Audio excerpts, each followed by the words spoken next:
Bwana, kama utakuwa unakumbuka vizuri tulipoishia katika sehemu ya 11. Bwana, katika sehemu ya 11 tuliishia pale ambapo mambo yanazidi kupamba moto. Ryan ameamua kurudi kwenye sura yake ya kawaida, lakini pia makamu wa rais amezidi kuwa tishio kwa mheshimiwa rais na kumpelekea pia hata Monica kutambua udhaifu wa mheshimiwa rais aliyokuwa nao. Je, nini kitaendelea? Makamu wa rais kweli ataweza kumuua mheshimiwa rais ili yeye auvae ule uraisi? Lakini vipi kuhusiana na Ryan aliyeamua kuweza kuivua sura yake na sasa anaamua kuwa jeshi la mtu mmoja? Hataki kuwa upande wa Eddie wala upande wa baba yake, yani mzee Ghost. Ryan anataka kuwa yeye kama yeye. Sasa itakuwaje mtu wangu? Bwana, karibu sana kwenye hii sehemu ya 12. Mimi naitwa Uncle J. Karibu Mzigo Ice Will Kill Me chapter 5. Hii ni episode ya 12, mzigo uliotayarishwa na kuandaliwa na Edazaria G Msulwa. Bwana, karibu mtu wangu. Mkuu, ndio Ryan. Kwa ruhusa yako, kwa sababu mimi na wewe hatuna ugomvi, hujanifanya jambo lolote lile baya, wala sijawahi kuwaza kunifanya jambo lolote baya. Nahitaji kupita njia yangu. Nahitaji kufanya utekelezaji wa kazi yangu kwa njia zangu mimi mwenyewe. Ila Ryan, mimi nilikupa uhuru wa kufanya hayo. Natambua mkuu. Sasa hivi nahitaji kuweza kuamini kwenye vita yangu nitakayoweza kupigana kuliko kuamini kwenye vita za kuzuka. Hebu ngoja kwanza Ryan. Wamekufanya nini hao watu? Au wamekupa kiasi gani cha pesa ili ni kuongezee ili uweze kuwa na mimi? Mkuu, unajua mimi siwezi kushawishika kwa ajili ya pesa. Unanielewa vizuri sana na unajua ni wapi nilipotoka. Nimeachana na baba yangu sio kwa ajili ya kufuata pesa. Hapana. Niliachana naye kwa ajili ya kuweza kutekeleza kile nilichoamini kwamba ni sahihi. Na kwa sasa hivi vita imekuwa ni ya pande nyingi mno. Kiti cha urais kimekuwa kama lulu. Ila kwenye hayo yote kuna nchi yangu, nchi niliyozaliwa. Sina nchi nyingine ambayo nitaishi au kuweza kuijua vizuri kama nchi yangu ya Tanzania. Ni heri kufa kwenye udongo wa nchi yangu kuliko kufa kwenye udongo wa nchi nyingine. Kwa sasa nahitaji kupotea. Nahitaji kufanya kazi zangu kwa kificho na katika sura yangu halisi. Maneno ya Ryan yalimfanya Eddie kujihisi unyonge. Mkuu, mimi nitakusaidia pale nitakapoona ni sahihi kufanya hivyo. Ila kwa uwezo wangu huu nilionao na kwa siku zangu za maisha zilizosalia, naona ni vyema kuweza kulipigania taifa langu. Ila Ryan, unajua kwamba tupo kwenye upande mmoja wa vita. Vita yetu ni kuangusha wapuzi wote ambao ni maadui wa nchi yetu. Najua mkuu. Sura niliyokuwa nayo kwa ajili ya kuweza kuifanya hii mission imeshatambulika katika uwezo tofauti ambao sikuhitaji uweze kujulikana kwenye mwanga. Ila ni kama walinilazimisha nionyeshe kile nilichokuwa nimekionyesha. Hivyo mkuu, sidhani kama ni sahihi kuendelea kuwa katika sura hii. Naomba niondoe, nibaki kama Ryan. Na babangu anajiita Ghost. Basi mimi ndiye nitakayekwenda kuwa Ghost, ambaye nitapigana na vita ya kuzimu, kwa maana ya kwamba unajua atakayeua kwa upanga atakufa kwa upanga. Hivyo nina kazi kubwa sana ya kuweza kufanya. Naam, Ryan alizungumza kwa msisitizo na katika hali isiyo ya kutarajika alianza kuibandua sura yake ya bandia, japo ni kitendo cha maumivu makali, ila hakuwa na namna zaidi ya kuendelea kuitoa hiyo sura ya bandia, huku Eddie na Naima wakitazama jinsi alivyokuwa anapata maumivu makali katika kuiondoa ngozi hiyo ya bandia. Naam, Ryan alimaliza kutoa ngozi yote ya bandia na kumfanya Eddie ashushe pumzi taratibu. Ryan, nilikutegemea sana kwenye haya mapambano, ila sidhani kama nitapata mtu kama wewe. Mkuu, najua wapo vijana ambao watakusaidia, ila kwa sasa acha niwe mimi kama mimi. Nitakapohitaji msaada wako, ninajua wapi pa kuweza kukutafuta, na nitakapoweza kupata taarifa za muhimu, basi nitakupatia. Lakini Ryan, nina ombi la mwisho kwako. Ndio mkuu. Naomba umlinde sana Nadia. Najua ni ombi gumu sana kwako kulitekeleza kwenye sura hiyo, ila naomba umlinde sana kwa sababu Haijalishi mimi nina matatizo gani na mama yake, na haijalishi amepandikizwa chuki kiasi gani juu yangu mimi, ila nakuomba umlinde.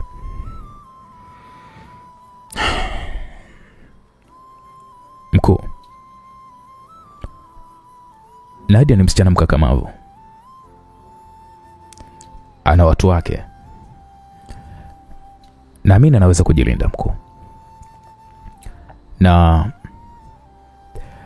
atakuwa wa kwanza kutaka kuniua pale atakaponiona kwenye hii sura yangu halisi. Ila nitajitahidi kadiri ya uwezo wangu ili hatari isiweze kumpata. Nashukuru sana Ryan kwa hilo.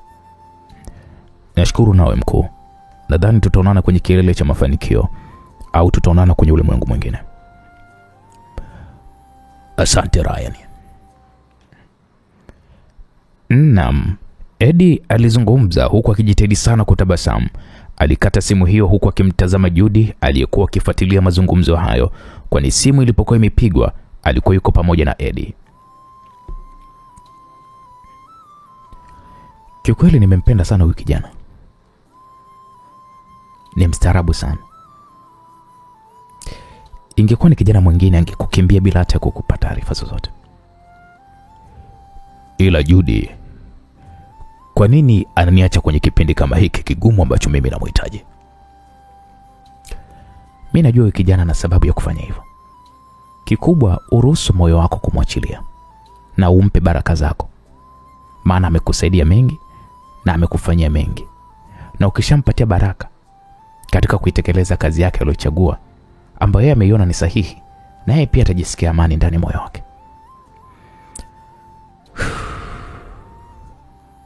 Ila ingekuwa sio huyu kijana, na mimi nisingeweza kuzungumza na wewe hapo.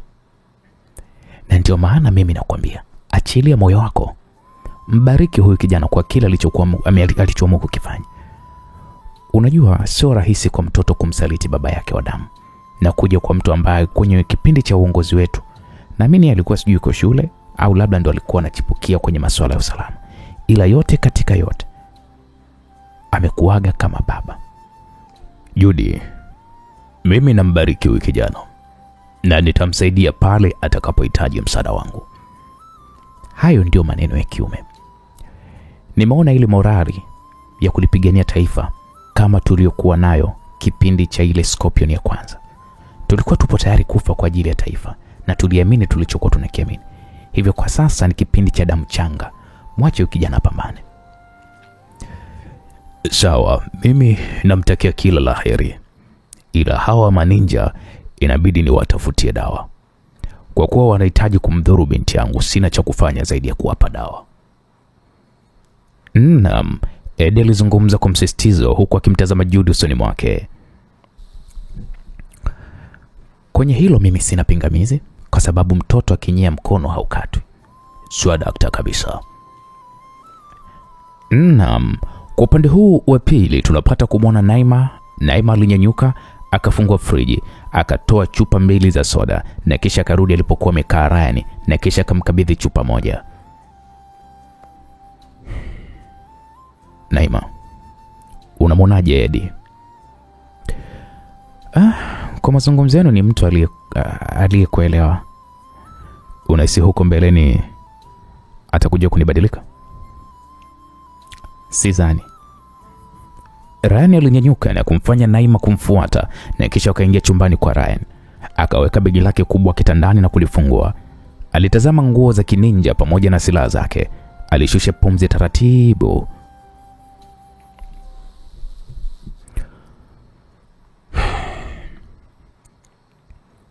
Mavazi haya yatakwenda kuleta ukombozi kwenye hili taifa. Utakuwa shujaa wa hili taifa. Tutakuwa mashujaa, kwa maana kwamba mapambano haya ni mimi na wewe, na hakuna kurudi nyuma katika hili. Na pia hakuna muda kupoteza. Hilo sidhani kama ni wazo zuri kwa sisi kuweza kuendelea kuishi hapa. Kwa nini? Ni eneo la Eddie, na sidhani kama atapendelea sisi kuendelea kuishi hapa. No Ryan, usiwaze hivyo. Sidhani kama Eddie ana tatizo na sisi kuwa hapa. Kikubwa tupo kwenye eneo ambalo lina kila aina ya silaha, hadi silaha zako za kininja pia. Nani tutaanza kumshughulikia? Naam, hapo Naima kaonyesha pale kidole, akimaanisha kwamba anaomba kwanza dakika moja. Akatoka pale chumbani na baada ya dakika karudi pale akiwa na laptop mkononi mwake. Alimuonyesha nyumba ambayo alikuwa amepelekwa masaa kadhaa iliyokuwa imepita. Ryan, ndio. Kwenye hii nyumba utapata kufahamu ni wapi maninja hao wanajificha na wanakutania wapi, au utakwenda kuwapa onyo la kuwaambia kwamba sasa vita imeanza rasmi. Naima alizungumza huku akimuonyesha Ryan nyumba hiyo. Hawa bado ni wadogo sana. Nisipoteze nguvu na silaha zangu. Mimi ninayemhitaji ni makamu wa rais, kwa maana kwamba yeye ndiye adui yangu mkubwa sana. Kumfikia kwake ndo swala gumu. Nafahamu hilo. Tutafute namna ya kuweza kumfikia. Tukimwangusha huyu fala, hawa wasafiri wote tutakuwa tumeondoa kwenye mfumo wanaotaka kuweza kujenga, na baada ya hapo mashambulizi yanaelekea kwao. Na vipi kuhusu Ghost pamoja na Mzee Max?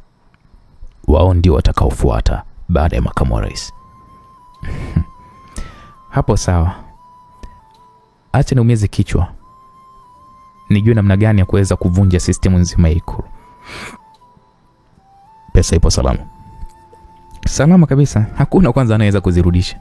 No, okay, safi.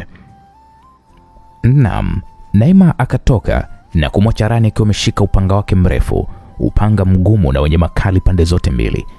Alivua shati lake pale na kisha akajitazama mbele ya kioo cha kabati kubwa kilichomo ndani ya chumba hicho. Alitazama misuli mingi iliyopo mwilini mwake itokanayo na mazoezi makali.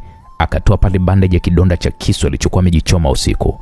Alitazama nyuzi zilizokuwa ameshonwa na kisha kwa kasi ya ajabu akaanza mazoezi ya kutumia upanga huo, ambao anapoushika upanga huo spidi yake inakuwa ni kubwa kuliko kawaida. Naam, msikilizaji, kwa upande wa pili tunapata kumwona makamu wa rais akizungumza huku akiwa amekumbatiana kwa nguvu na Flora. Karibu sana nyumbani mwanangu. Asante baba. Naona kuna mabadiliko si ya kawaida hapa Ikulu. Flora alizungumza huku akimwachia baba yake. Mabadiliko gani tena mwanangu? Walinzi naona ni wapya. Ya, hujakosea mwanangu. Walinzi wote unaowaona hapa Ikulu ni maninja. We, baba umewatolea wapi?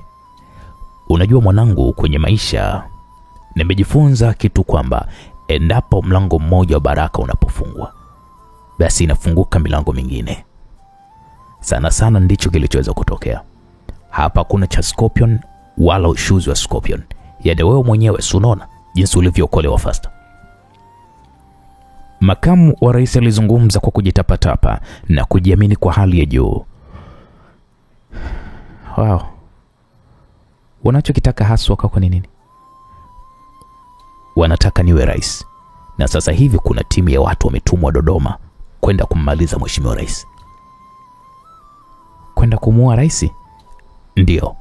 Akifa yeye kama tulivyokuwa tumepanga, mimi naapishwa na kuwa rais, na nikisha kuwa rais basi mimi nitapanga ni lini uchaguzi ufanyike. Na atakayebisha na kwenda jela, atakayeendelea kubisha na potezwa kwenye dunia. Hapo sawa baba. Ila nataka nione hao Scorpion. Hususan kale kademu kale sijui nani? Nadia. Nataka nione anapata mateso makali, washenzi sana wale. Wamenivurugia mimi kila kitu baba. Usijali mwanangu. Kwa sasa tunakula mkuku kwa mrija. Sio mkuku baba, tunakula kuku. Hivyo madam tu umenielewa. Tunakula kuku kwa mrija. Baba, unawaamini hawa maninja wanaweza kazi baba? Mwanangu, wangekuwa hawawezi kazi, basi wewe usingekuwa hapa. Hao ndio wanaonifanya mimi kila kitu kwa sasa. Wewe subiria uone mchezo unavyokwenda. Sawa baba. Nenda kamwangalie mama yako, kwa maana ya kwamba baada ya kutekwa kwako alikata moto. Alijuaje kama mimi nimetekwa?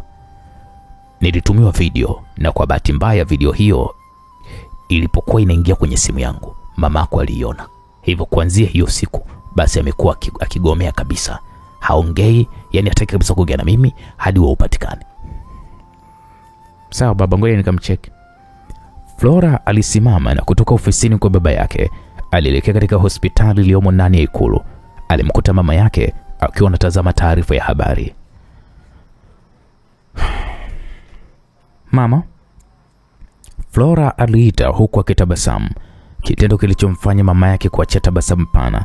Walikumbatiana kwa furaha huku mama Flora akiwa amekaa kitandani.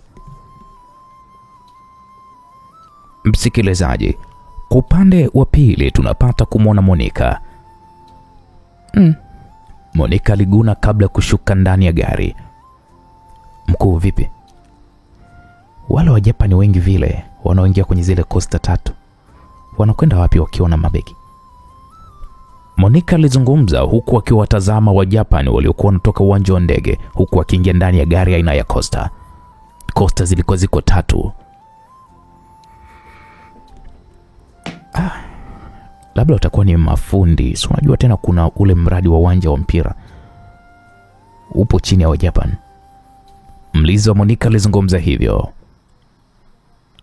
Hata kama mafundi ndo wengi vile, yani Costa 3 zimejaa. Madam, ule mradi ni mkubwa sana madam.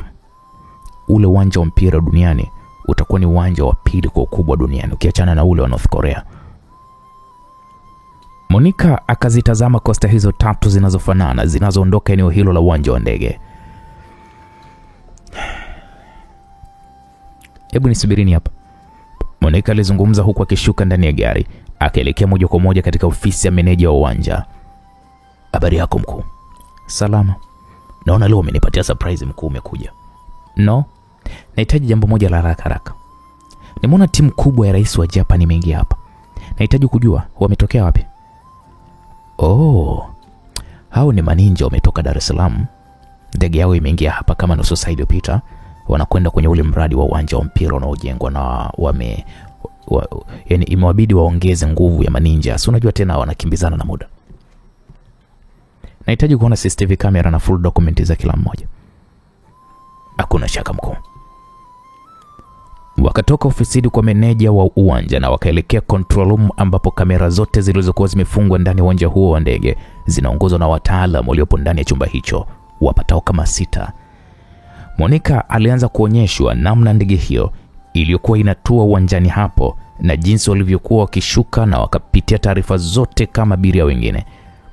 Alipewa pale list ya majina yao pamoja na picha na vitambulisho vya kazi. Asante sana, Monica alisema asante, na hii ni mara baada ya kuingizwa taarifa hizo kwenye simu yake. Akarudi lilipokuwa gari lake. Nisikilizeni, safari imekufa, tunarudi makao makuu. Imekuwaje tena mkuu? Roho yangu tu inagoma kabisa kwenda Dar es Salaam. Sawa. Dereva aliwasha gari na wakarudi makao makuu ya shirika la X. Monica moja kwa moja akaelekea katika situation room akiwa ameongozana na naibu mkurugenzi wa X, mkuu wa kitengo cha operation pamoja na mkuu wa kitengo cha IT, ambavyo vyote vinapatikana ndani ya shirika la X. Mlango ukafungwa katika chumba hicho kikubwa ambacho kinatumika katika operation za siri za kiusalama. Monica akamkabidhi mkuu wa kitengo cha IT flash na kisha kaichomeka katika laptop yake. Kumekuwa kuna matukio ya mashambulizi ambayo naamini kila mmoja wenu anayafahamu. Tunaenda kwenye nyakati za uchaguzi na kumezuka aina mbalimbali za taratibu zinazotufanya tunatoka nje taratibu za kiusalama. Nimepokea kwa kusikitishwa sana taarifa makamu wa rais kuwekewa walinzi ambao sio wa Tanzania. Walinzi hao wana utaifa wa nchi mbalimbali, kitu ambacho hatuwezi kukifumbia macho. Jukumu la ulinzi wa viongozi wa ngazi za juu za serikali kuanzia rais na makamu wake ni jukumu letu. Naam, Monica alikaa kimya kwa sekunde kadhaa na kisha aliendelea kuzungumza. Sasa basi, kabla sijafanya maamuzi yoyote, nikiwa kama mkurugenzi wa shirika hili la ulinzi, ninahitaji kuweza kusikia maoni yenu.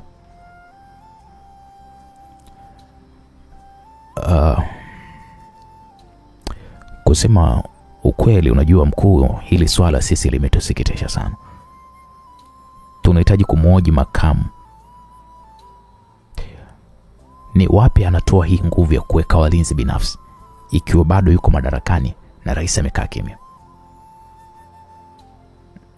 Hebu nisikilizeni. Rais anaonekana hapa amechoka na hajali tena kuhusiana na anachokifanya makamu wa rais. Hivyo swala hili lipo mikononi mwetu na ndio maana nahitaji ushauri kutoka kwenu. Monica alizungumza huku akiwatazama viongozi hao.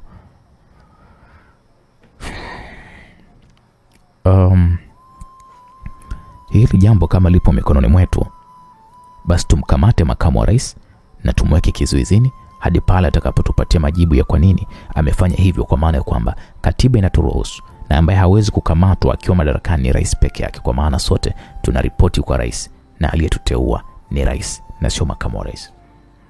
Jamani, mimi naona jambo zuri, lakini kabla hatujapiga hatua ni vema tukazungumza na CDF tukapata kufanya kazi kwa pamoja, ikiwezekana hata RPC naye ahusike kwenye hili, alishauri mkuu wa kitengo cha IT.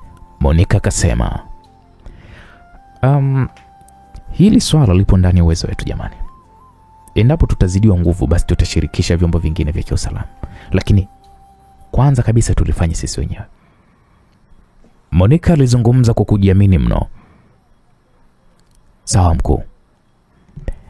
Hebu fungua faili nililoandika Japanese S. Mkuu wa kitengo cha IT akafungua na picha za Wajapani waliokuwa wameingia Dodoma zilionekana kwenye TV kubwa iliyopo eneo hilo. Nahitaji hizi picha pamoja na vitambulisho vitumwe kwenda kwenye ubalozi wa Japan hapa Tanzania. Nahitaji kufahamu kila taarifa yao ya maninja ambao nimeona wakiingia hapa Dodoma leo. Sawa mkuu. Taarifa zikatumwa kwa ubalozi wa Japan. Baada dakika 10, Monica alipokea simu ya mezani na kuweka loudspeaker. Ndiyo mheshimiwa balozi. Monica alizungumza huku akiwatazama viongozi wenzake. Tumepokea taarifa yako na tumefanya kazi kwa haraka sana. Hatuna taarifa ya hawa maninja wapya kuingia hapa Dodoma. Na mainjinia wote ambao wanajenga uwanja wa mpira, taarifa zao tunazo na wote wapo eneo la ujenzi. Ni wiki ya 3 sasa na hatuna haja ya kuagiza maninja wowote wale. Monica alishtuka sana huku akiwa anawatazama viongozi wenzake. Nashukuru sana mheshimiwa balozi. Nashukuru nawe pia Bi Monica. Monica kakata simu. Sasa wa maninja watakuwa wamekwenda wapi? Mkuu wa kitengo cha operation aliuliza hilo swali huku kila mmoja akiwa nawaza. Monica akasema, hebu sambazeni picha za Wajapani hao hapa Dodoma nzima, na popote watakapoweza kuonekana wakamatwe.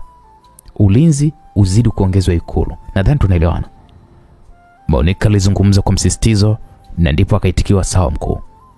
Lakini ghafla taa zote za majengo ya shirika la X zikazimika, huku mawasiliano ya internet pamoja na simu yakakatika, kitu ambacho sio cha kawaida kutokea kwenye shirika nyeti kama hilo la usalama wa nchi. Eti umeme kukatika? Nini kimetokea? Monica alizungumza huku akisimama. Hatujui kitu mkuu. Kila mmoja aliwasha tochi ya simu yake huku akiwa wako makini. Walianza kusikia milio ya risasi iliyoashiria kwamba sasa makao makuu ya shirika la X yamevamiwa. Mlango ukafunguliwa, akaingia mlinzi wa Monica. Mkuu, tumevamiwa. Inabidi tuondoke hapa, wengine wanapambana. Tumevamiwa? Na kina nani? Na watu waliovalia kininja, wana bunduki, wana mapanga na wanatushambulia kwa nguvu kubwa sana mkuu. Mlinzi wa Monica alizungumza huku akihema kweli kweli. Monica akasema, tusikilizane. Tunapambana mpaka dakika ya mwisho. Hakuna kukimbia. Nadhani tumeelewana. Monica alizungumza huku akitoka ndani hapo, huku bastola yake ikiwepo mkononi. Mkuu, wapo ghorofa ya pili mkuu, wanazidi kupanda. Mlinzi wa Monica alizungumza huku akiwa wameongozana. Mkuu, tunashauri kwenda kwenye safe room. Mkuu wa operation naye pia alizungumza hivyo. Nisikilizeni, vijana wetu wanakufa, wao wanataka kwenda safe house. Hatuwezi kwenda, ni lazima tupambane. Monica alizungumza kwa ujasiri na kuwafanya viongozi hao kukubaliana naye kishingo upande, kwa maana ya kwamba wao ni wanaume na inakuwaje wanajawa na uoga ikiwa mwanamke amejawa na ujasiri. Monica alianza kushuka kwenye ngazi, kwani lifti zote zilikuwa hazifanyi kazi. Milio ya bunduki ilizidi kurindima hilo eneo. Mkuu, tazama kule. Mlinzi wa Monica alizungumza huku akimwonyesha Monica watu waliokuwa wapo nje jinsi walivyokuwa wanauawa kikatili. Hali hiyo ilimfanya Monica kuanza kuingiwa na wasiwasi. Mkuu, hatuna jinsi, twende safe room. Mkuu wa operation alizungumza na kumfanya Monica kuweza kukubali kwa kutingisha kichwa. Wakaelekea katika chumba maalum ambacho kimetengenezwa kwa chuma kizito eneo zima, na chumba hicho hata kama ikitokea jengo zima limelipuliwa kwa bomu hakiwezi kulipuka na walio ndani hawawezi kuathirika. Baada ya kuingia wakajifungia kule kwa ndani. Simu bado hazifanyi kazi? Monica aliuliza huku akimwagikwa na jasho. Ndio mkuu, hazifanyi kazi. Shit. Monica alizungumza huku akitazama saa yake mkononi iliyokuwa inamuonesha ni majira ya saa 5 za usiku. Mapambano yalizidi kupamba moto kati ya wanausalama wa kitengo cha X na maninja hao waliokuwa wamevamia shirika la X. Japo ni vita ngumu sana kwao, ila walikuwa hawana namna zaidi ya kupambania maisha yao. Naam, msikilizaji, kwa upande wa pili tunapata kumwona Mheshimiwa Rais anashtuka, na hii ni mara baada ya kupokea taarifa ya kwamba mkuu, kuna uvamizi unaoendelea makao makuu ya X. Ni zaidi ya dakika 20, hatuna mawasiliano nao. Rais alikurupuka baada ya kupokea hiyo taarifa kutoka kwa mshauri wake.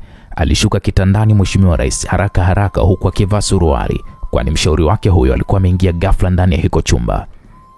Ebu mpigie simu Monica haraka iwezekanavyo. Mkuu, Monica pia yupo ndani makao makuu. Mungu wangu, ni nani aliyevamia? Mkuu, hatujui, ila kuna rekodi ya mwisho kuweza kutufikia. Wakatoka ndani hapo na moja kwa moja wakaelekea hadi chumba cha kuongozea operation za kiusalama. Mheshimiwa, CDF yupo hewani. General, unanisikia? Ndio Mheshimiwa Rais. Nimetumia video ya mwisho inayoonesha kundi kubwa la maninja wakivamia makao makuu ya shirika la X. Hivyo makomando wangu wapo njiani wanaelekea. Safi sana. Maamuzi mazuri General. Hakikisheni wanatandikwa kisawasawa au maninja. Tunaelewana? Ndio Mheshimiwa Rais.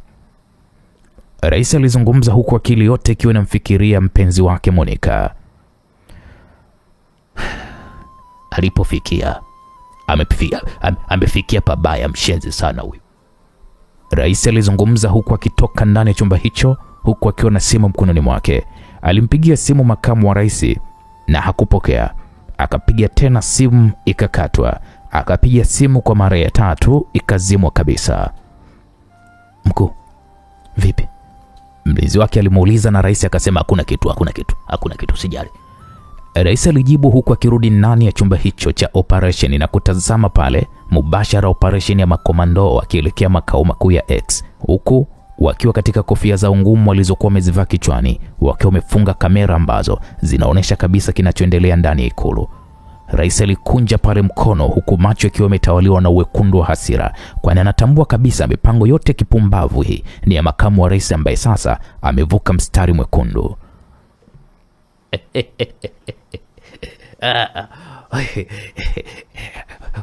Ona wanavyokimbia kama kuku ese, hadi raha. Naam, makamu wa rais upande wake ilikuwa ni sherehe. Alikuwa anacheka huku akiwa amekunja nne juu ya sofa akitazama operation inayoongozwa na maninja wa Mzee Faya, huku akiwa katika ngome kuu ya maninja hao katika milima ya Kisarawe. Mimi nakwambia mifumo yenu ya usalama iko hovyo sana. Ona sasa, hapo ni makao makuu ya shirika nyeti la usalama wa taifa. Watu wanauawa kama kuku. Mzee Faya alizungumza huku akimtazama makamu wa rais aliyekuwa amejawa na tabasamu pana mno.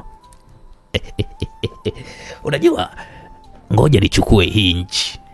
Mimi nikishakuwa rais kwenye nchi, aise, nyinyi maninja nitawapa kitengo hiki, mnilinde tu.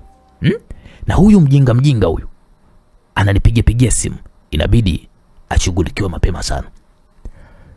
Yaani unajua tumepiga eneo nyeti, na baada ya hapo hatuwapumzishi, tunakwenda kumpiga huyo mbwa.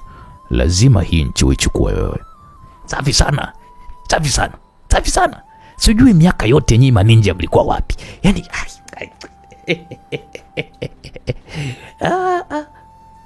Mkuu, kijana wa IT alizungumza huku akiwaonyesha picha ya gari za jeshi zikikaribia kuingia makao makuu ya shirika la X. Na hapo mzee wa maninja, yani mzee Fire, alichukua simu na kuwaamuru maninja hao waliopo makao makuu ya X kuondoka eneo hilo haraka kabla wanajeshi hao hawajaweza kuwafikia. Kwa idadi walioiua ni kubwa sana, hivyo hawa wanajeshi wana muda siku yao pia, na wenye tutawashughulikia.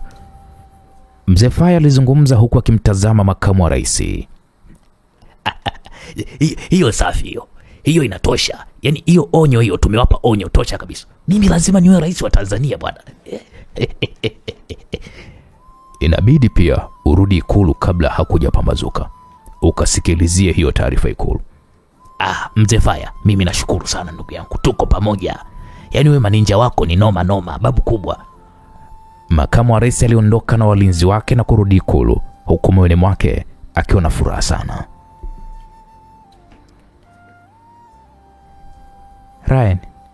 Ryan, amka. Naima alizungumza huku akimtingisha Ryan na kumfanya kurupuke kutoka usingizini.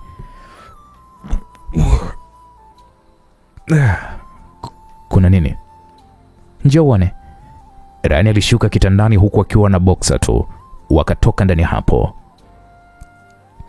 Tazama. Shirika la X limevamiwa. Limevamiwa? Ndio.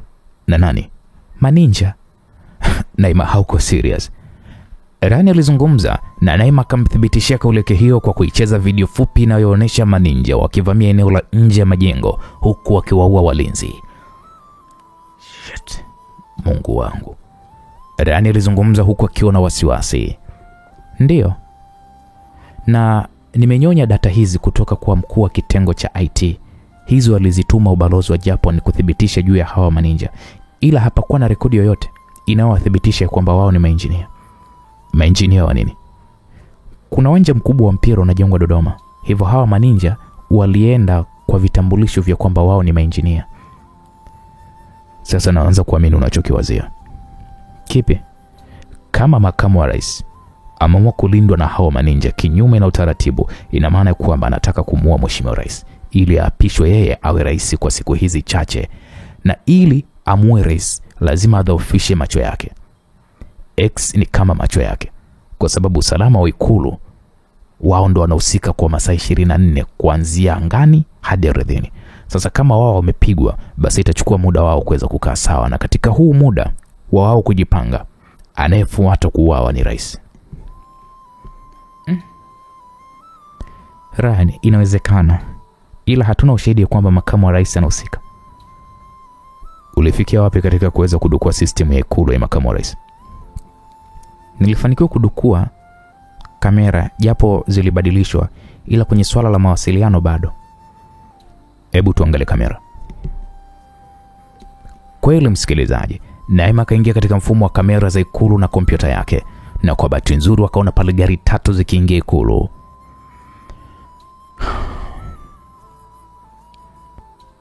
Saa 7 usiku. Zinatoka wapi hizi gari? Rani aliuliza. Walimwona pale makamu wa rais akifunguliwa mlango na mlinzi akashuka huku akiwa amevalia kofia. Naima, tukio limetokea saa ngapi? Usiku wa saa 5. Na sasa hivi ni saa 7. Inakuwaje makamu wa rais anakuwa yuko nje Ikulu? Muda kama huu yeye ametoka wapi? Mimi na Ryan hatujui. Niandalie mazingira ya kuingia Ikulu. Naenda kujiandaa. Ryan, no. Ryan, ni hatari kwa wewe kuweza kwenda sasa hivi. Naima, mambo yakiwa moto ndo hapo na sisi pa kuweza kudili na hapo. Sijui unaelewa. Huyu mshenzi lazima nidili naye na nitapata tu kuweza kujua kweli. Hakuna haja ya kupoa kwenye hili.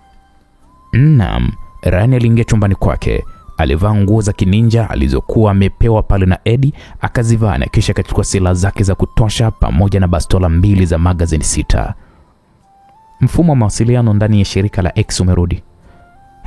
Mungu wangu Ryan, tazama hii. Naima alizungumza huku akimwonyesha Ryan maiti nyingi za wanausalama wa X. Maskini, mpaka huyu mama amemuua. Naima alizungumza huku machozi yakimlengalenga, kwani mwana mama huyo wote wanamjua, kwani alikuwa ni mtengenezaji wao wa kahawa na chai pale ofisi nzima. Hebu kamera ya 12. Ryan alizungumza na Naima akaikuza video ya kamera hiyo, na wakamwona Monica na viongozi wenzake pia wakitoka katika safe house. Ryan alishusha pumzi taratibu, kwani hata kama ni ana matatizo na Monica, ila bado ni mama wa mwanae, tena mwanae wa kwanza, na haitobadilisha kitu, itabaki kuwa hivyo. Hebu mpigie simu Monica. Kwa nini? Nahitaji kuzungumza naye. Una uhakika Ryan? Ndio.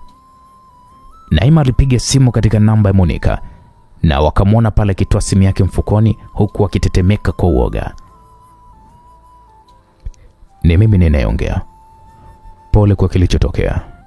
Nataka unithibitishie ni nani yupo nyuma ya hayo mauaji.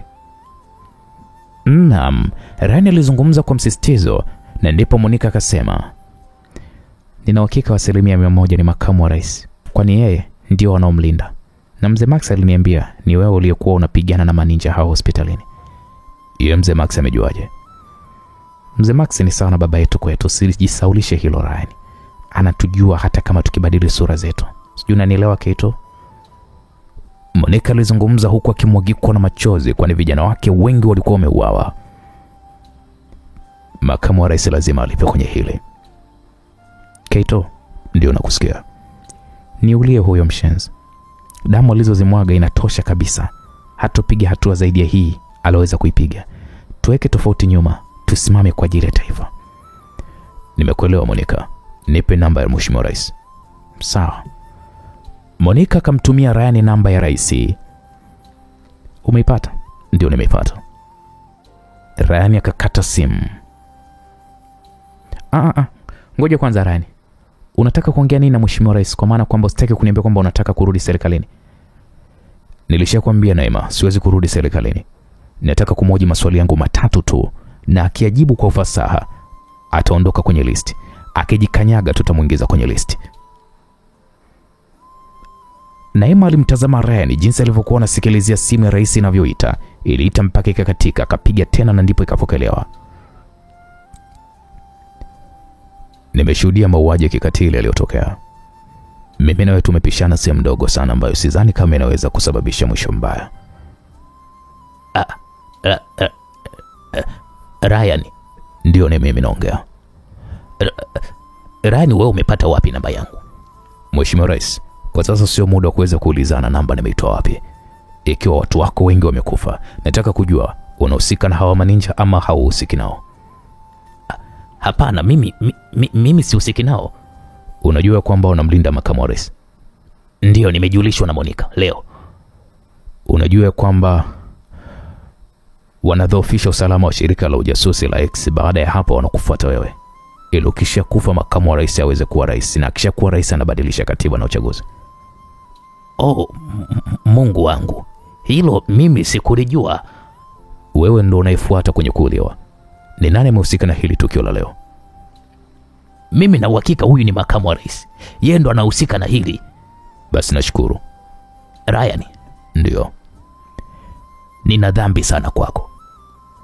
Tena dhambi kubwa sana. Na kwa mabaya yote nilokufanyia, na kuomba huyu mshenzi umshughulikie kivyovyote vile. Na umshughulikie kweli kweli.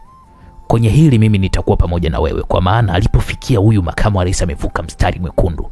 Na kama rais wa Jamhuri ya Muungano wa Tanzania, nilipewa jukumu la kuliongoza ili taifa hili. Nimefikia kikomo cha uvumilivu wa ushenzi wake. Ukatili wa aina hii hapana. Naomba umshughulikie kweli kweli. Mheshimiwa rais alizungumza kwa sauti ya msisitizo na kumfanya Ryan kukata simu. Ryan akamtazama Naima. Naima ambaye alikuwa amesikia mazungumzo hayo yote. Naima taratibu akasimama, akamkumbatia Ryan na kisha akamnongoneza.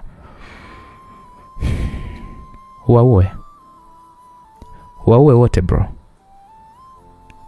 Neno la Naima lilizidi kumpandisha mzuka Ryan. Akajiapiza sasa ni wakati wa kuweza kumshughulikia makamu wa rais. Ama zao au ama zake, ni lazima afe. Naam, msikilizaji, Ryan alitembea mpaka kwenye ngazi zinazoshuka chini ya ardhi katika nyumba ya Eddie, huku Naima akiwa yuko nyuma. Akaitazama pikipiki moja iliyokuwa imefunikwa na turubai zito. Alisogelea pikipiki hiyo na kisha akafunua hilo turubai.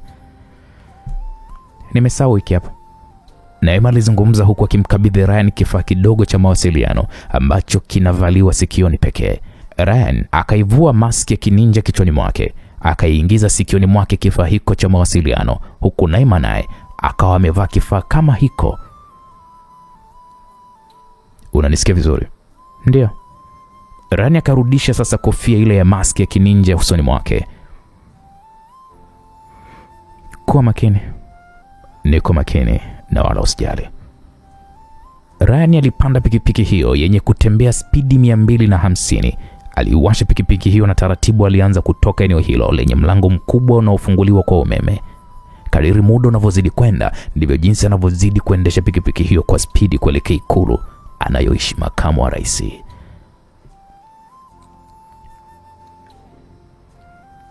Naam, msikilizaji, kwa upande wa pili tunapata kumwona mzee Max akishusha pumzi.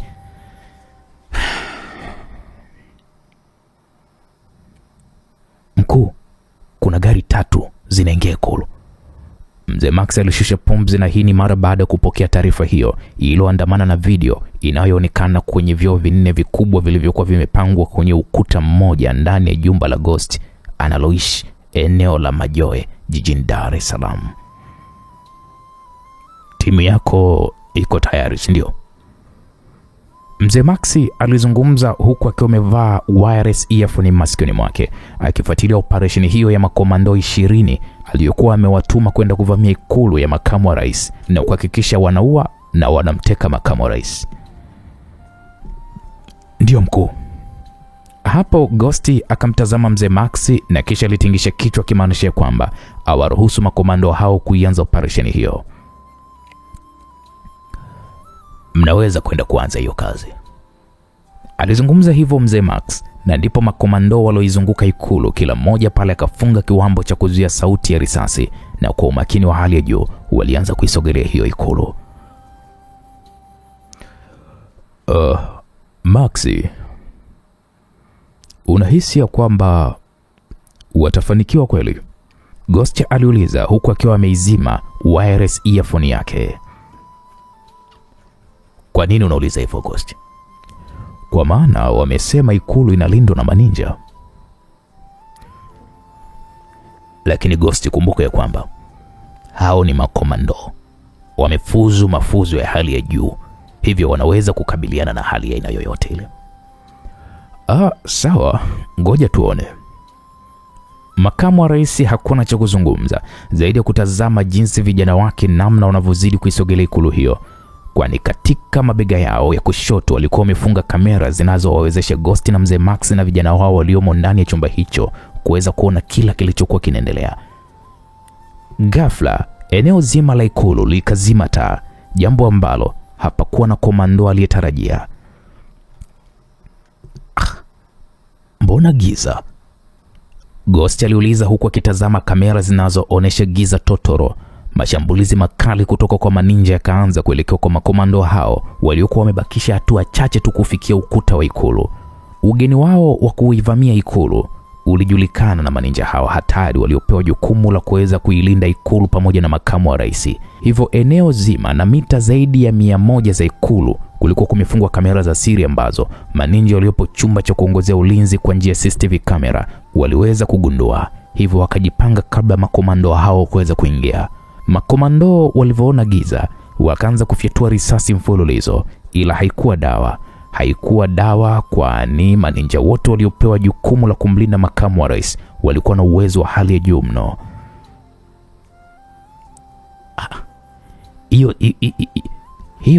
Hiyo si milio ya bunduki hiyo? Makamu wa rais aliuliza huku akiwa kwenye korido ya kuelekea chumbani kwake.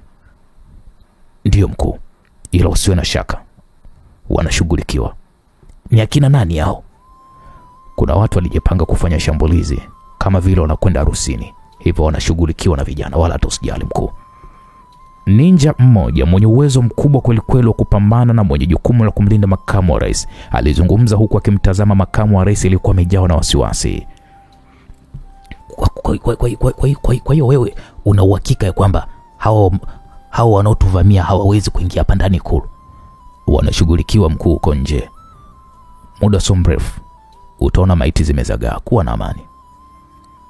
Makamu wa rais ilibidi ashushe pumzi nyingi kutokana na kwamba anawaamini maninja hao. Hawakuwa na namna zaidi ya kuendelea tu na safari ya kuelekea chumbani kwake, huku taa zenye mwanga hafifu zilikuwa zinatumia umeme wa sola zikiwa zimemulika eneo la korido hiyo. Hii vipi tena? Maxi, watu wetu wanauawa. Ghost alipagawa huku akisikia milio ya vilio vya maumivu vya maninja hao. Mzee Max alishua pozi huku akiwa amechanganyikiwa na hajui azungumze nini. Kamera moja baada nyingine ilianza kuonyesha chenga na baada ya dakika 5 wanapoteza mawasiliano na makomando hao waliokuwa wamewatuma kwenda kuvamia Ikulu. Mkuu, kuna hii hapa ripoti hapa. Mtaalamu wa IT alizungumza huku akiweka video ya CCTV kamera inayowaonesha maninja wakivamia makao makuu ya shirika la ujasusi la X. Mungu wangu. Mzee Max alizungumza huku akitazama video hiyo yenye sekunde kama 49 tu. Hebu basi mpigie simu Monica. Ghost alizungumza na Mzee Max kwa haraka mno, akatoa simu yake mfukoni na kumpigia Monica. Simu ya Monica ikaita hadi kakata, jambo lilomfanya Mzee Max kuanza kutetemeka mikono huku akiwa ametawaliwa na wasiwasi mwingi mno. Hili ni tatizo jingine jipya kabisa, hatukujipanga nalo hili. Mzee Max alizungumza huku akisikilizia jinsi simu ilivyokuwa inaita. Hello? Asante Mungu. Unaendeleaje Monica? Sio salama. Makao makuu ya shirika yamevamiwa na maninja. Hadi sasa nimeshapoteza vijana wengi sana. Monica alizungumza huku akilia kwa uchungu, kwani wafanyakazi wake aliowaona muda mchache uliokuwa umepita wengi walikuwa wameuawa. Hii inatisha sasa. Naomba tuwasiliane kesho mkuu. Okay, sawa Monica. Mzee Max alikata simu huku akiwa amejichokea kweli kweli, kwani mambo yanavyoendelea yalikuwa yanazidi kabisa kuvuruga mipango yao, na kadiri muda unavyozidi kwenda, makamu wa rais anazidi kujitengenezea nguvu ambayo ni hatari sana kwa upande wao. Naam, msikilizaji, kwa upande wa Ryan alionekana kuzima taa pikipiki aliyokuwa anaiendesha huku taratibu akipunguza mwendo. Mlio wa risasi ikamwashiria kwamba kuna hali ya hatari inayoendelea ndani ya Ikulu. Naima, unaisikia hiyo milio? Ndio, nilitaka nikuulize pia. Naona eneo zima la Ikulu limezimota. Rani, basi rudi. Hapana Naima, lazima niingie. Una uhakika? Najua ninachokifanya. Rani alisimamisha pikipiki umbali mrefu na Ikulu, huku mazingira ya eneo zima yakiwa yametawaliwa na ukimya, giza totoro. Akakimbia kwa kasi kweli kweli hadi pembezoni mwa ukuta wa Ikulu, na kwa kasi hiyo aliyotumia kukimbia akaruka ukuta, akatua ndani ya uzio wa Ikulu. Mwili na damu vilianza kumsisimka Ryan, kwani hatari iliyopo mbele yake alikuwa ameshaiona, na kwa uwezo aliokuwa nao anaweza kuhisi hatari akiwa yuko mbali. Ryan akatazama jengo la ghorofa la Ikulu. Kwa kasi alianza kupanda ukuta wa ghorofa hilo kwenda juu, na alifanikiwa kuingia kwenye moja ya ofisi ambayo kwa bahati nzuri hakukuta mtu yote ndani hiyo ofisi. Alifumba macho yake huku akivuta hisia kali mno ambazo kwa maninja huwawezesha kuweza kugundua ni wapi alipo mtu anayemtafuta. Ryan alifumbua macho yake, na hii ni mara baada ya kugundua ni wapi alipo makamu wa rais. Naam, kwa upande huu sasa mlinzi wa makamu wa rais akasimama. Akamwambia makamu wa rais, ingia ndani kwako na ujifungie. Mlinzi huyo alizungumza huku akimtazama makamu wa rais aliyekuwa anaonekana kuwa na wasiwasi. Makamu wa rais akasema, na wewe je vipi mlinzi wangu? Yule mlinzi akasema, kuna mtu anahitaji kuweza kumshughulikia. Ameingia kwenye 18 zetu. Nani huyo nani? Waingia ndani mkuu. Ninja huyo alizungumza na makamu wa rais, ilibidi sasa ingie ndani maana alikuwa anauliza maswali yasiyokuwa na msingi. Mlinzi huyo akachomoa upanga wake na kisha akasimama katikati ya korido hiyo. Ryan akafunga breki ya miguu yake mara baada ya kumwona Ninja, mlinzi wa makamu wa rais, akiwa amesimama kwenye korido ndefu mita 20 kutoka alipo yeye. Umejileta kwenye kifo chako, si ndio?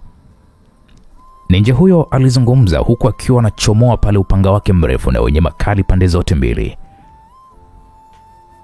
Na kushauri upishe hapo mlangoni, kwani mtu ninayemhitaji sio wewe. Huwezi kumfikia unayemhitaji pasipo kunipita mimi. Rani akaona okay, isiwe shida. Alianza pale kukimbia kwa kasi huku Ninja huyo naye akikimbia kwa kasi.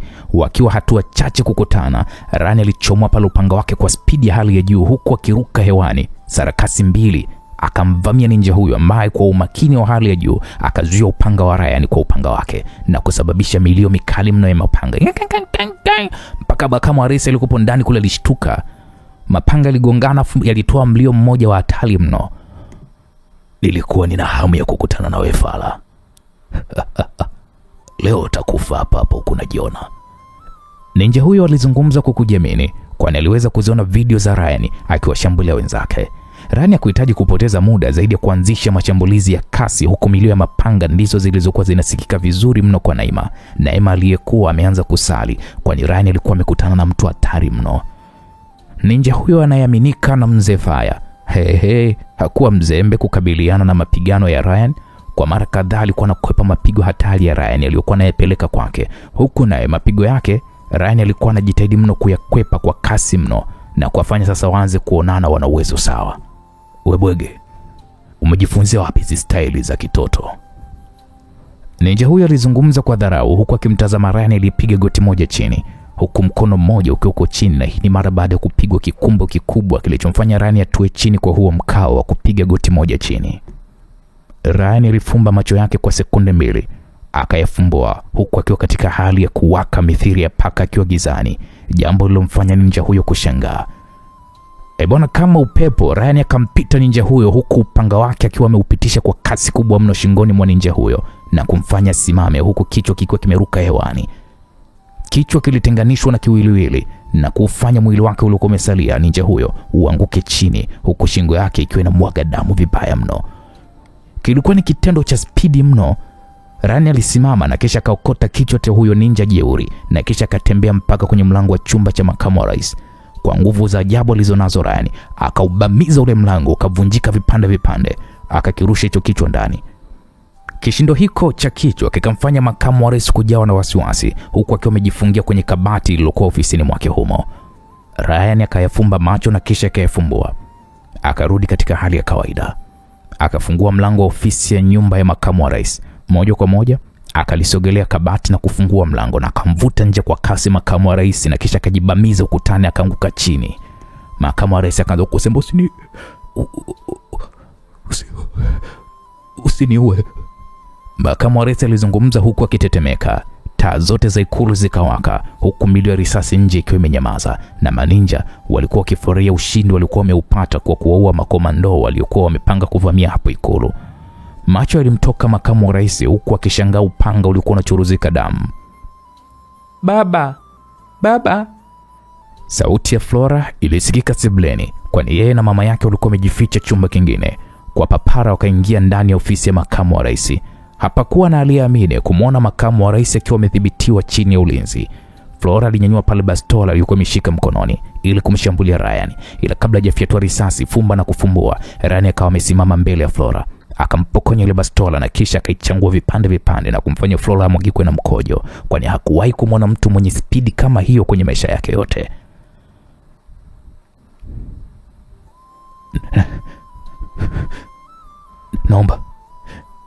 Naomba uiache familia yangu. Kama ni kuniua niue mimi. Familia yangu hawana hatia yoyote kwenye hili. Makamu wa rais alijikaza huku mwili mzima ukimtetemeka kwa uoga. Unazungumzia hatia? Unajua hatia wewe?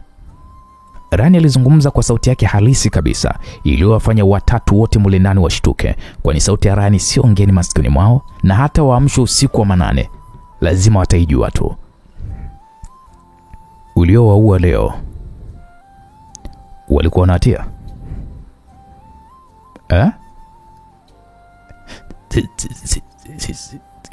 Sijui unazungumzia nini, sijui. Rani akamchoma pale nje ya upanga makamu wa rais katika paja lake. Lilikuwa ni paja la kulia. Makamu wa rais alipiga yowe la maumivu na kumfanya mke wake na mwanae walie. Unajua maumivu uliyosababisha kwa mamia ya familia za wafanyakazi watifu wa shirika la X kwa upumbavu wako wewe? Nakuuliza. Rani alizungumza huku upanga wake uliokuwa umekita kwenye paja la makamu wa rais uliendelea kukita hadi chini na kumfanya zidi kulia makamu wa rais.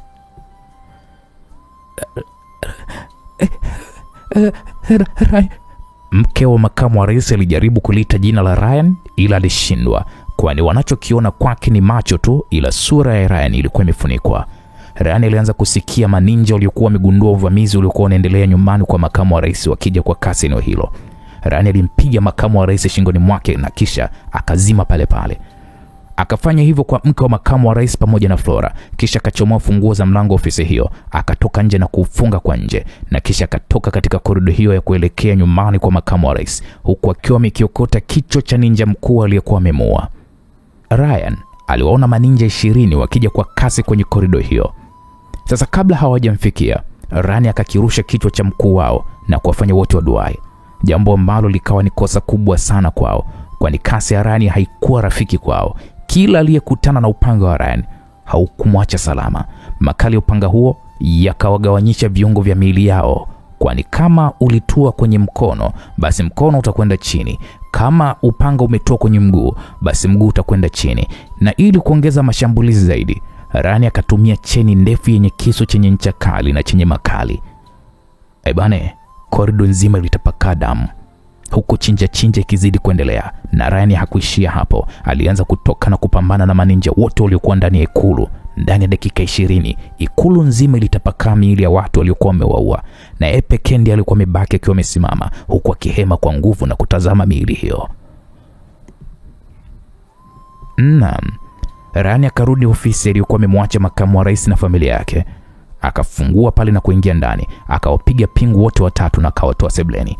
Akawakalisha kwenye sofa na akamwamsha mmoja baada ya mwingine.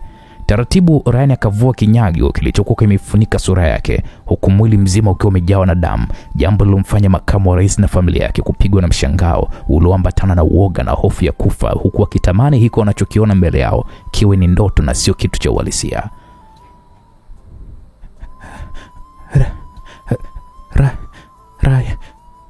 Ryan, mke wa makamu wa rais, aliweza kutamka pale sasa jina la Ryan, anayewatazama macho kwa macho, tena macho makali kweli kweli. Ryan alikuwa anawatazama.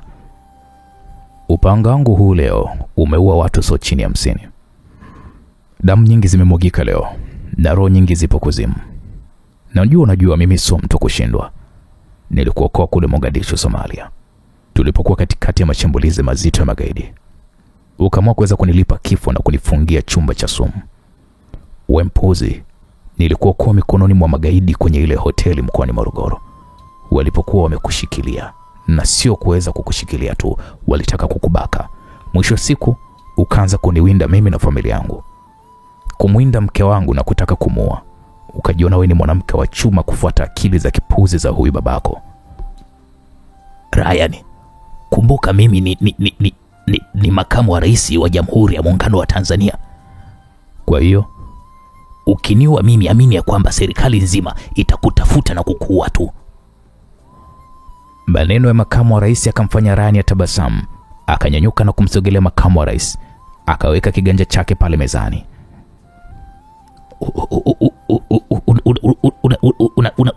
Unataka kufa?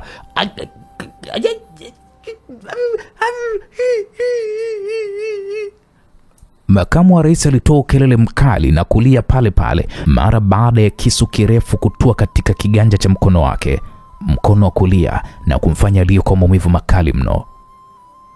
Baba, Flora alilia huku akimwonea huruma baba yake. Ryan alimtandika makofi mazito ya shavu mpaka akamvunja meno mawili Flora, na akajikuta akiyatema chini bila kupenda, huku akimwagikwa na damu mdomoni mwake. Ryan, nakuomba, niko chini ya miguu yako mwanangu. Niachie tu huyu binti yangu. Yeye hana hatia na hayo mambo. Ameingilia vita isiyo muhusu. Nakuomba sana Ryan, nakuomba, niko chini ya miguu yako. Mke wa makamu wa rais alizungumza huku akilia kwa uchungu wa hali ya juu. Ryan, kumetolewa oda ya vyombo vyote vya ulinzi kutokuisogelea Ikulu. Aliyetoa oda hiyo ni mheshimiwa rais. Hivyo unaweza tu kuendelea boss. Naam, Naima alizungumza huku akiwa amejawa na furaha kubwa sana, kwani swala la kupatikana kwa makamu wa rais kwao ilikuwa ni kama ndoto moja kubwa sana. Ryan, niko chini ya miguu yako babangu. Nakuomba sana, tena sana, nakuomba utusamehe. Tafadhali sana Ryan. Tunakuomba jamani, tunakuomba. Mke wa makamu wa rais alizungumza huku akilia kwa uchungu mno. Nisikilize mama. Sijakuja hapa kwa ajili yako. Umeingia tu katikati ya vita na hao wapumbavu wawili. Kwa unatakiwa uweze kukaa pembeni. Nakuomba sana. Ryan akamzimisha mke wa makamu wa rais kwa kumpiga shingoni mwake.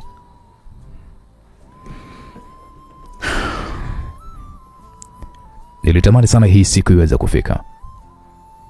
Nilitamani sana kuona mnakufa kifo cha aibu na mateso makubwa sana.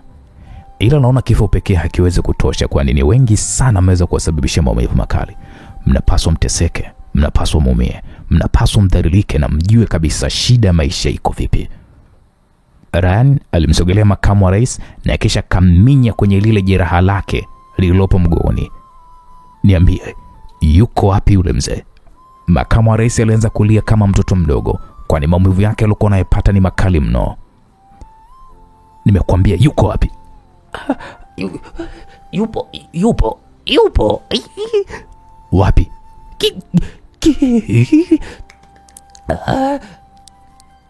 Kisalawe kule kwenye ile misitu. Eleza vizuri.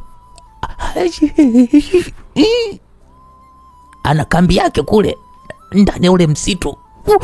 Wamejaa ninja wengi mno. Makamu wa rais alijibu huku machozi yakiendelea kuambatana na mafua yakizidi kumwagika. Kwa hiyo kwa pamoja mkapanga kwenda kumuuza rais, si ndio? Ryan alizungumza huku akizidi kuzamisha kidole chake kwenye jeraha la makamu wa rais. Mwache babangu. Ryan, ndio tunataka kumuua rais. Tutamuua. Kila mmoja kupata madaraka ya nchi. Na usiombe tushike madaraka. Yaani wewe ndio utakuwa kwanza kufa na yule malaya wako aliyeniulia babangu mdogo. Flora aliropoka. Maskini. Hivi kwa kilichotokea bado unawaza kuweza kushika nchi, si ndio? Ryan alizungumza kwa kitabasamu, akasimama na kisha akamsogelea Flora. Alimkamata nywele zake na kisha alianza kumburuza kuelekea kwenye korido. Akamsimamisha huku akiwa amemshika shingo kwa nyuma. Umeona kilichotokea huko ndani? Ndicho hicho kilichotokea huko nje. Hakuna msaada wa aina yoyote wa kipuuzi. Sijui unanielewa Fala? Flora alizidi kutetemeka, kwani maiti za watu namna zilivyokuwa zimejaa kwenye korido hiyo hakutarajia hata kidogo. Akamrudisha ndani na kisha akamsukumia kwenye sofa. Ryan akamtazama makamu wa rais aliyekuwa amejawa na jasho jingi mno mwilini. Kuna wengi sana wanakusubiria gerezani. Kwa leo hamtokufa, ila hukumu yenu itakuja.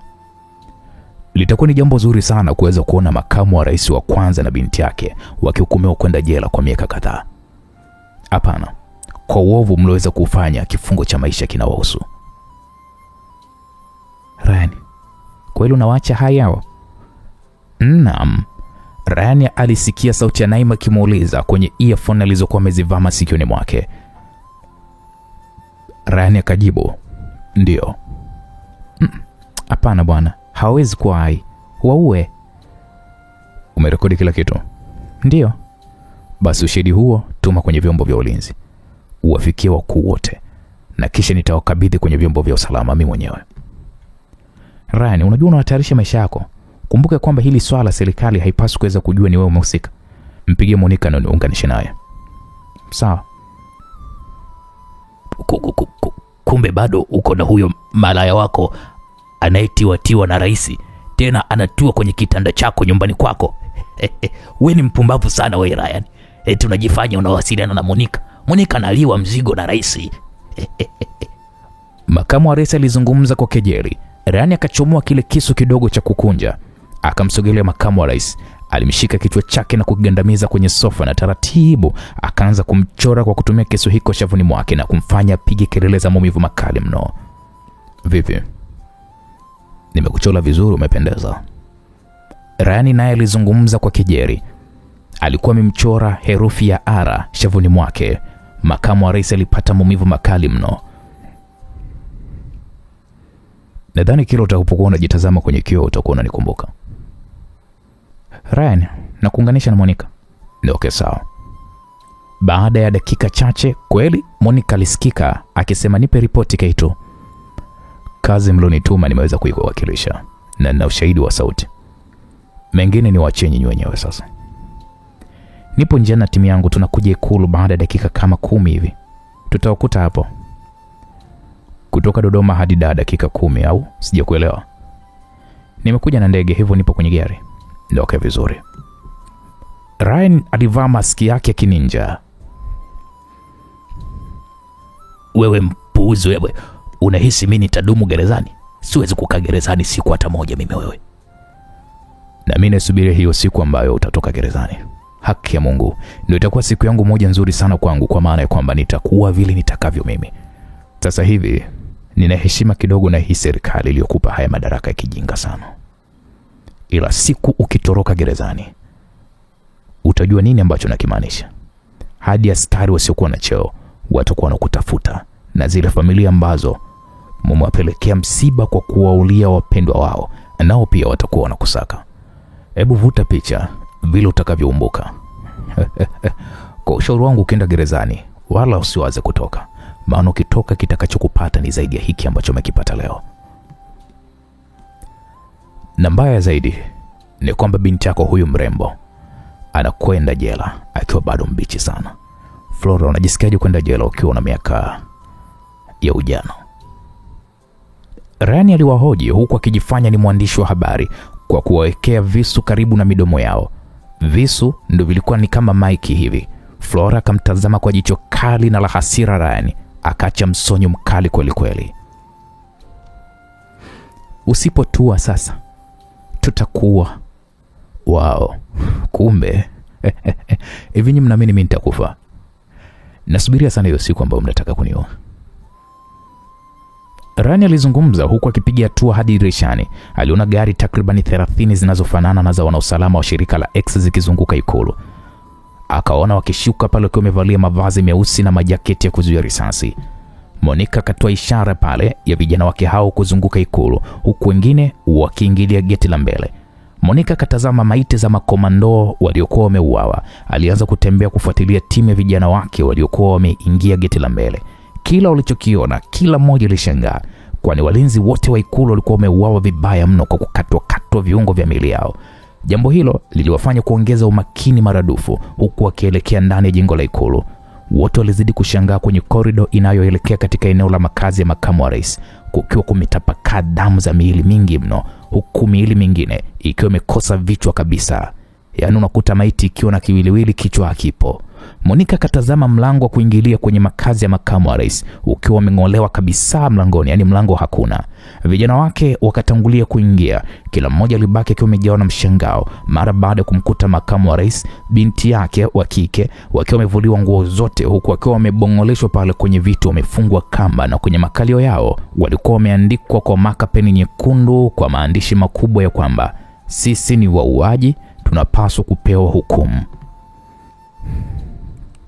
Mkuu, sehemu zote hazina mtu. Mwangalieni mke wa makamu wa rais yu hai? Ndio, amezima tu. Hebu wapigeni picha kisha wafungue.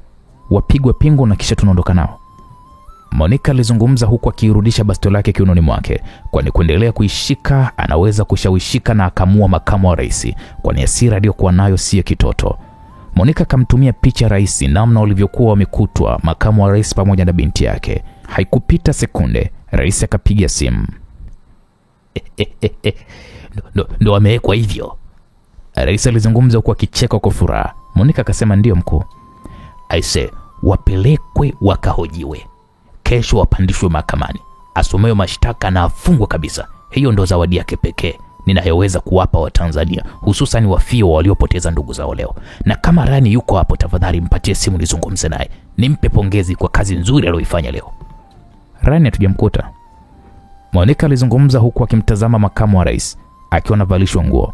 Monica akakata simu na kumsogelea makamu wa rais anayemtazama kwa macho makali mno. Umekosea sana kuungana na wale maninja wapumbavu. Unahisi sifahamu ya kwamba wewe na rais mna mahusiano, na nimeshamwambia huyo mumeo ya kwamba wewe umetiwa na rais nyumbani kwake. Sio tu kumwambia, ila yana hadi video inaonyesha nikishughulikiwa juu ya kitanda chake. Mpuzi wewe. Hebu muondoeni kabla akili yangu haijaweza kufyatuka hapa maamuzi mengine. Monica alizungumza huku akitoka ndani hapo, na makamu wa rais akiweko chini ya ulinzi mkali mno. Wakaondoka naye kuelekea makao makuu ya shirika la X jijini Dar es Salaam, ambayo hapo awali yalikuwa yanatumiwa na shirika hilo lililokuwa linaitwa NSS kabla ya Rais Edi kulibadilisha na kuliita X.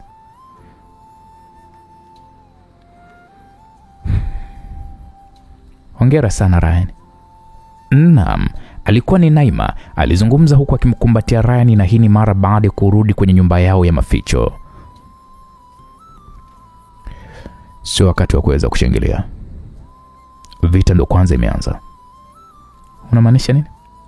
Siku zote ninja anapoua ninja mwingine, atasoko popote pale alipo na maninja kwa ajili ya kuweza kulipiza kisasi. Haijalishi itachukua muda gani, haijalishi itachukua miaka mingapi, ni lazima atanisaka kuweza kuhitaji kulipa kisasi. Kutokana na kwamba nimeshafahamu ni wapi walipoweka kambi yao, inabidi kwenda kuvamia. Na hapo maisha yangu yanaweza kaishia hapo. Rani alizungumza huku akivua nguo hizo za kininja na akabaki na boxer tu. Ile hizo nguo si zimetengenezwa kwenye ubora ambao hata panga pia lipiti wala risasi. Hata kama Naima, kuna muda nguvu huwa natumia kubwa sana.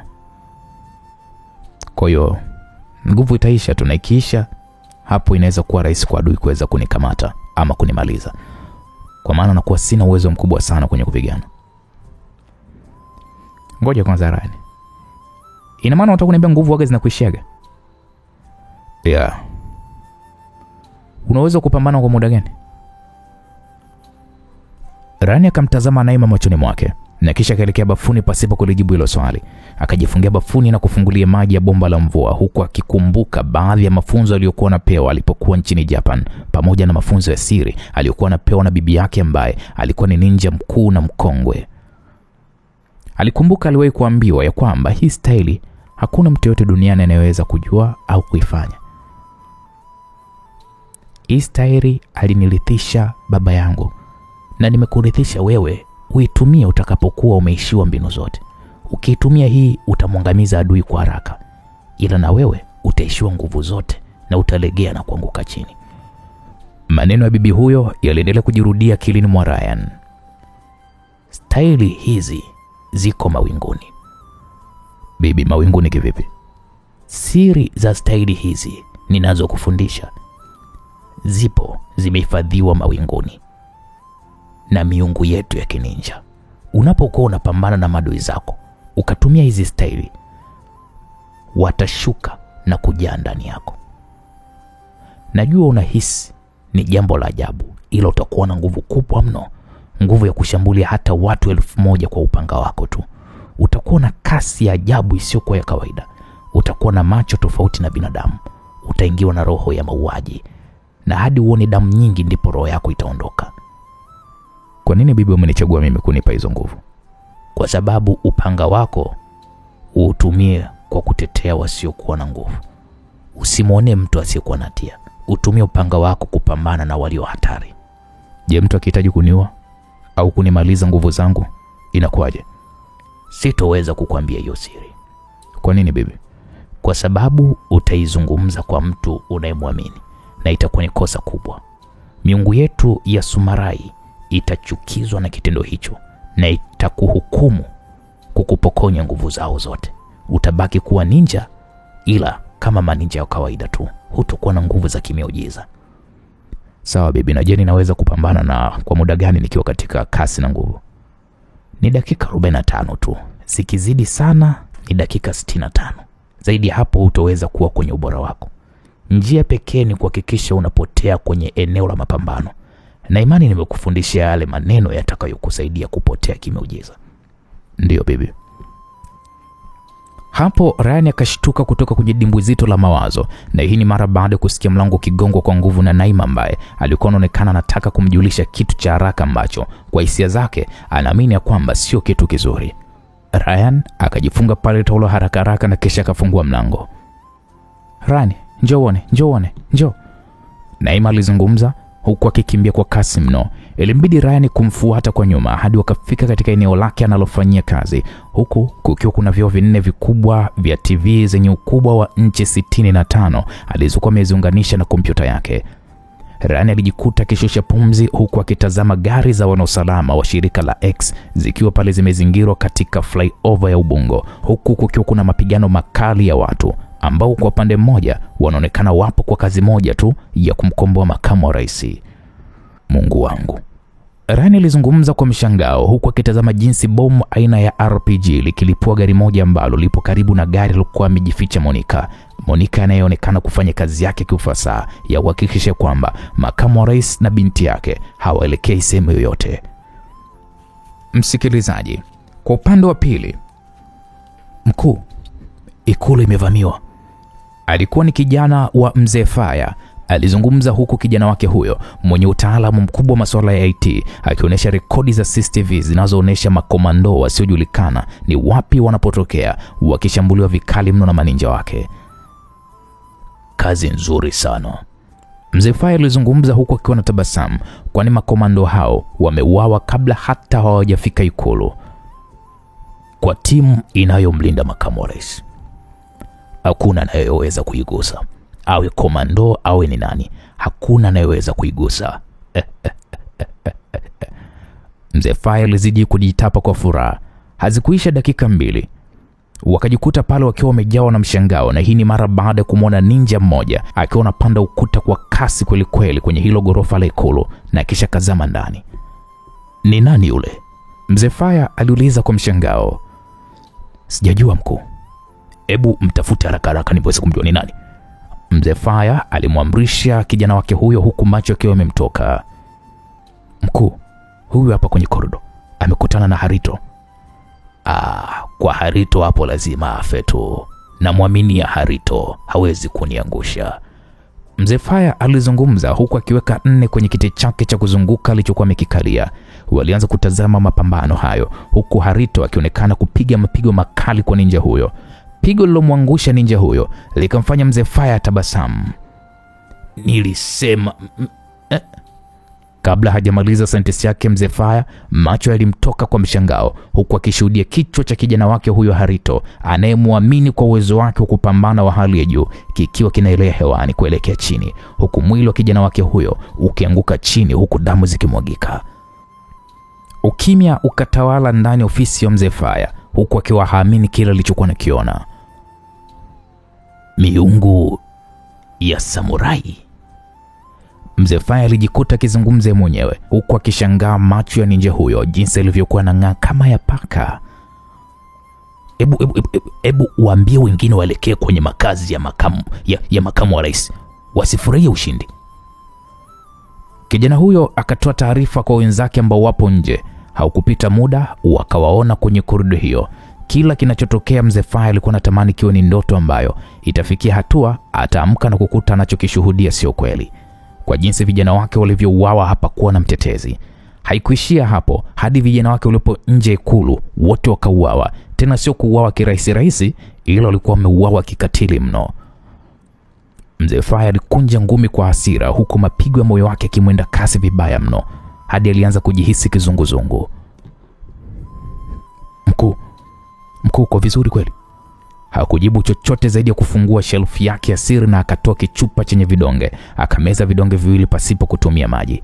Haukupita muda wakaona gari za shirika la kijasusi la X. Wakamwona makamu wa rais na binti yake wakitolewa ndani ya ikulu. Hiroto na wenzake wako wapi? wamesharudi jijini Dar es Salaam usiku huu. Kwa hapo inaonesha wanampeleka makao makuu ya X, si ndio? Hata mimi nahisi hivyo mkuu.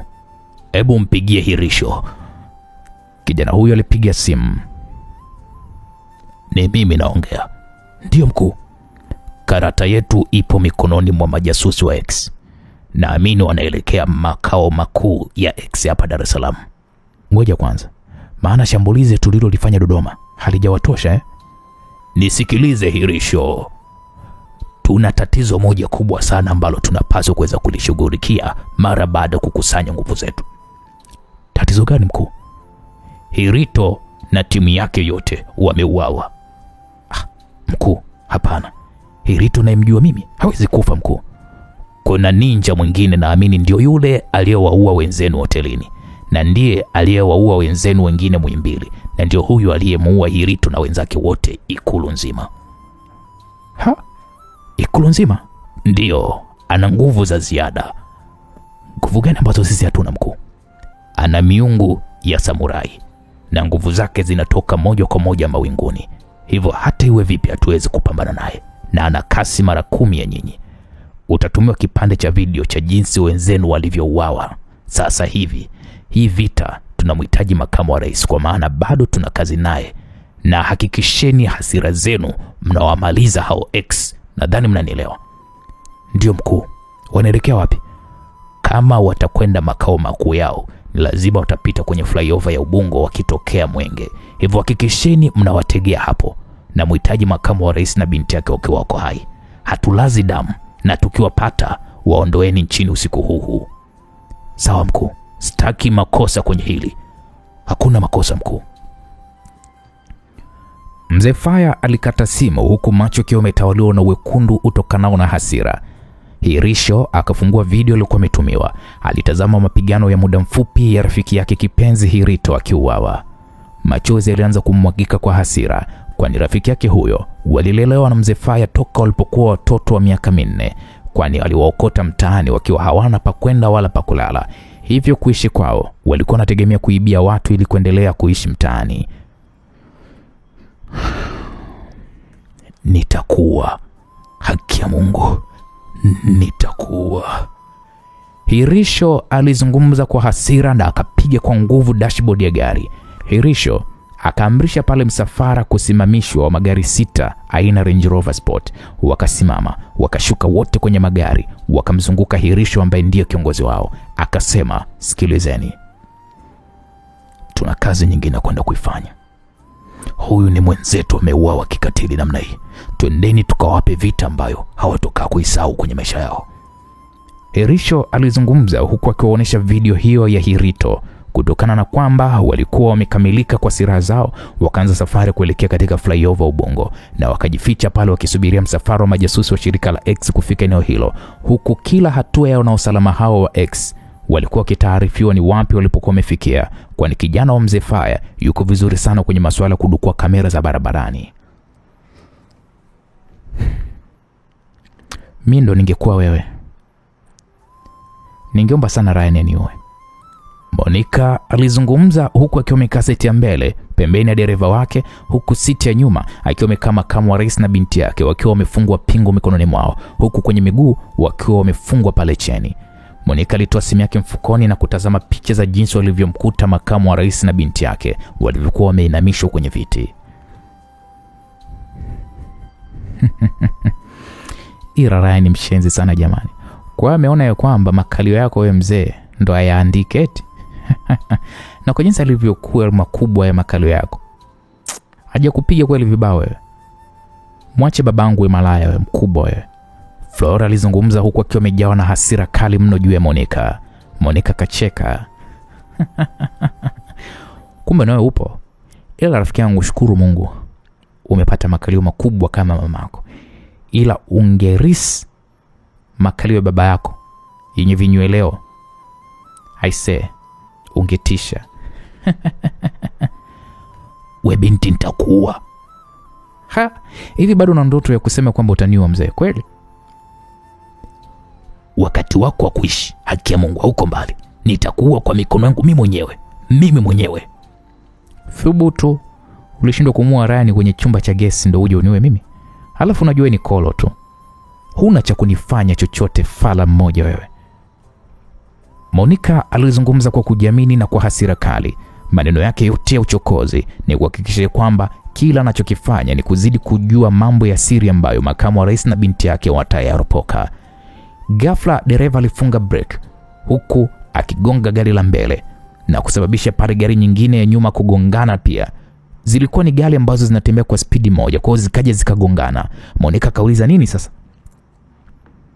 Monica aliuliza huku akitazama gari iliyokuwa inaongoza msafara jinsi ilivyokuwa inateketea kwa moto. Hapakuwa na jibu la mdomo zaidi ya kusikia milio ya risasi kirindima kwenye gari zao. Shit. Monica alizungumza huku akiwasha earphone yake. Mkuu, tumevamiwa. Monica alisikia sauti ya mmoja wa vijana wake aliyekuwa gari la mbele. Rudisha gari nyuma, tumevamiwa. Monica aliamrisha hivyo. Akaambiwa hatuwezi mkuu. Gari za nyuma zimegongana. Zimeziba barabara. Monica aligeuka nyuma na kumtazama makamu wa rais na binti yake ambao walikuwa wamejawa na tabasamu pana kwenye nyuso zao. Monica akatazama jinsi vijana wake wanavyopambana. Alishuka huku akiwa na bastola yake mkononi. Alianza kujibu mashambulizi kwa watu waliokuwa wamevamia msafara wao. Monica akamaliza magazini ya risasi zilizomo katika bastola yake na kwa haraka kabadilisha pale magazini, huku kifuani mwake akiwa amevalia jaketi la kuzuia risasi, huku kwa mbele kukiwa kuna herufi kubwa ya X. Mapambano hayo makali ya vijana wa Mzee Faya pamoja na vijana wa Monica yalizidi kushika kasi, huku vijana wa Monica wakizidi kuuawa vibaya mno.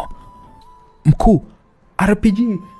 Mmoja wa vijana wa Monica alizungumza huku akitazama bomu lililokuwa limefyatuliwa kuelekea gari la nyuma na gari alilokuwa amejifichia Monica, kusababisha mlipuko mkubwa uliomrusha hewani Monica mita kadhaa. Alianguka chini na kuzima. Twendeni. Hirisho alizungumza huku akizidi kusonga mbele kulisogelea gari alilomo makamu wa rais, huku kadiri wanavyozidi kulisogelea ndivyo jinsi wanavyozidi kuwavamia vijana wa Monica. Walikuwa wanazidi kuwamaliza. Wakafika kwenye gari la makamu wa rais, wakafungua mlango huku makamu wa rais akiwa anatembea kwani hatambui ni wapi walipotokea watu hao. Wakamfungua pale pingu na cheni za miguuni. Makamu wa rais pamoja na binti yake wakawa wako huru. Hirisho akasema tuondoke mzee. Hirisho alizungumza huku akivua kidogo kinyago alichokuwa amekivaa usoni mwake kwani walikuwa wamezificha sura zao. Makamu wa rais alishusha pumzi, alipiga hatua na kisha akamwona Monica akiwa amelala chini. Naomba bastola yako. Makamu wa rais alizungumza na akakabidhiwa bastola. Alitembea hadi sehemu alipokuwa ameangukia Monica, akamtazama. Baba, usimue. Tutaweza kumtumia. Flora alizungumza na kumfanya makamu wa rais amtazame Monica kwa muda. Mchukueni huyu atatusaidia. Hirisho akawaamrisha vijana wake wawili wakambeba Monica, wakakimbilia kwenye magari yao na kisha wakaondoka hilo eneo. Ryan, nilikuambia uwaue. Ona sasa ulichokifanya. Naima alionekana kuzungumza kwa upande wake huku machozi yakimlenga-lenga. Naima, zifuatilie hizo gari na uniambie zinakwenda wapi. Kesha hiyo video watumie Ikulu na ikiwezekana mipaka yote ifungwe. Pasio kuna mahali pa kutokea.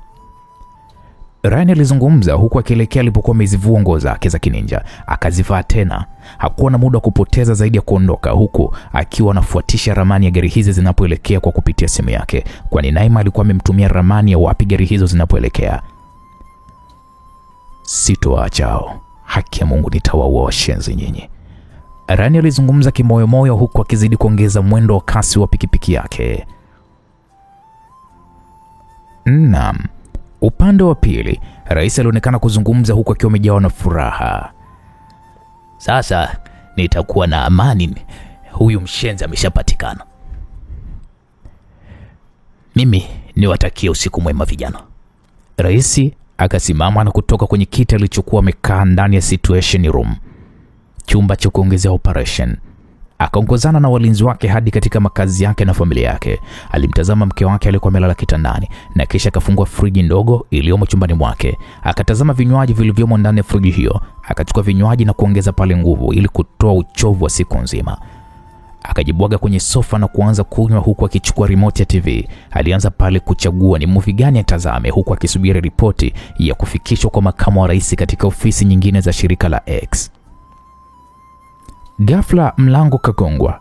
Rais akasimama na kufungua, akakutana na mshauri wake. "Mkuu, kuna tatizo."